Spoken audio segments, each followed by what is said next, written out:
ഞാൻ ആ video shoot ചെയ്തതിന് റോ എന്റെ ഹസ്ബൻഡിനെ കാണിച്ചപ്പോൾ പുള്ളി പറഞ്ഞു ഫെയ്ത്ത് മാത്രമല്ല നിങ്ങളുടെ ഹാർഡ് വർക്കും അതിനൊരു കാരണമാണെന്ന്. നമസ്കാരം. ഞാൻ പഠിക്കുന്ന കാലത്ത് കറക്റ്റ് ആയിട്ട് പറഞ്ഞാൽ ഞാൻ 8th സ്റ്റാൻഡേർഡിൽ പഠിക്കുമ്പോൾ ഡിസംബറിന്റെ ടൈമിൽ നമുക്കൊക്കെ ഒരു എക്സാം നടത്തും. CBSE-കാർക്ക് ഞാൻ CBSE ആയിരുന്നു 8th വരെ. അപ്പോൾ ഞങ്ങൾക്ക് എന്തോ FA 2 അങ്ങനെ എന്തോ പറഞ്ഞൊരു എക്സാം ആണ്. 25 സ്കോർ. അന്ന് സോഷ്യൽ സയൻസിന്റെ പേപ്പർ തരുവാണ് അനുജ മിസ്.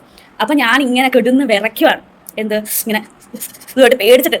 അപ്പൊ എന്റെ അപ്പുറം വിഷ്ണു MC ഇരിക്കുന്നുണ്ട്. അവരെ നോക്കിയിട്ട് എന്ത് ആൾക്ക് ചോദിക്കുന്നുണ്ട്. അപ്പൊ എനിക്ക് അതിനെ പേടിച്ച് വിറച്ചിരിക്കുക. അവസാനത്തെ പേപ്പറാണ് സോഷ്യൽ. അതുവരെയുള്ള എല്ലാ പേപ്പറും കിട്ടി. എല്ലാത്തിലും എനിക്ക് 23 മണ്ടേ മാർക്ക് ഉണ്ട്, 25. എന്നിട്ട് സോഷ്യൽ പറഞ്ഞപ്പോൾ ഞാൻ ഇങ്ങനെ കിടുകിട വരയ്ക്കുന്നുണ്ട്. അതൊക്കെ ഞാൻ വളരെ ഓവറാക്കുന്നതാന്ന് തോന്നിക്കാം. പേപ്പർ കിട്ടി. എനിക്ക് 25 ഉണ്ടായിരുന്നേ. ആ ടൈമിൽ അവരെന്നെ കുറിച്ച് എന്ത് വിചാരിച്ചിട്ടുണ്ടാവും? ഓ, ഒരു മാർക്ക് പോലെ പോയില്ല, എന്നിട്ട് കിടന്ന് കിടുകിട വിറക്കിയായിരുന്നു എന്നവർ വിചാരിച്ചിട്ടുണ്ടാവും. പക്ഷേ ദ ട്രൂത്ത് ഇസ് ഞാൻ പേടിച്ചിട്ട് തന്നെയാണ് വരച്ചത്.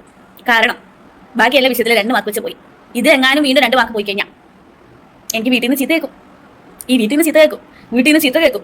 ഈ ഒരു ഫേസിൽ പോയാണ് പിന്നെ 9th എത്തിയപ്പോൾ എനിക്ക് സ്റ്റേറ്റ് സിലബസിലോട്ട് എന്നെ വീട്ടുകാർ മാറ്റിയത്.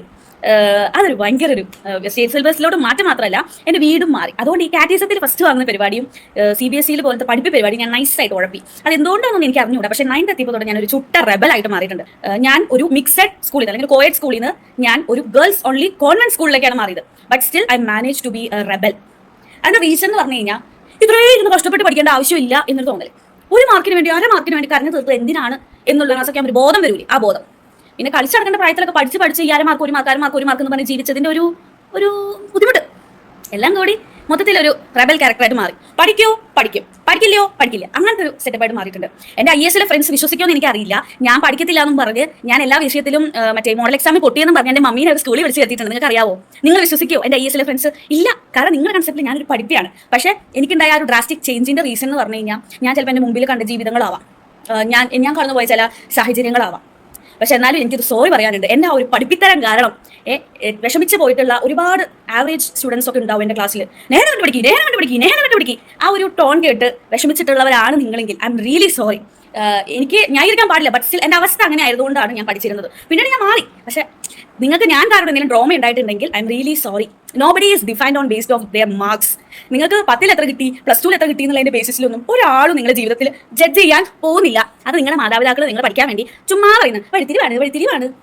എന്ത് തിരിവാണെങ്കിലും വരാനുള്ളത് വഴി തങ്ങില്ല. മാർക്സ് അല്ല നിങ്ങളുടെ ക്വാളിറ്റി ഡിസൈഡ് ചെയ്യുന്നത്. നിങ്ങൾ എത്ര സാലറി മേടിക്കണം, നിങ്ങൾ എവിടെ എത്തിപ്പെടണം എന്നെല്ലാം ഡിസൈഡ് ചെയ്യുന്നത് നിങ്ങളുടെ ഫെയ്റ്റ് ആണ്. ഞാൻ ആ വീഡിയോ ഷൂട്ട് ചെയ്തതിന് റോ എന്റെ ഹസ്ബൻഡിനെ കാണിച്ചപ്പോൾ പുള്ളി പറഞ്ഞു ഫെയ്ത്ത് മാത്രമല്ല നിങ്ങളുടെ ഹാർഡ് വർക്കും അതിനൊരു കാരണമാണെന്ന്, നിങ്ങൾ എവിടെ എത്തിപ്പെടുന്നുള്ളത്. അതും കൂടി ഞാൻ ആഡ് ചെയ്യാം. ഫെയ്ത്ത് മാത്രമല്ല ഹാർഡ് വർക്ക്. നിങ്ങളൊരു പോയിന്റിൽ ഫോക്കസ്ഡ് ആയിട്ട് ഇരിക്കുവാണെങ്കിൽ you will definitely reach there. അതിന് ഇച്ചിരി ഹാർഡ് വർക്ക് ആണ്. ഫേക്ക് അയ്യോ എൻ്റെ വിധിയെന്നും പറഞ്ഞിരിക്കരുത്. ഹാർഡ് വർക്കും കൂടി വേണം കേട്ടോ. ബാബി സാബി.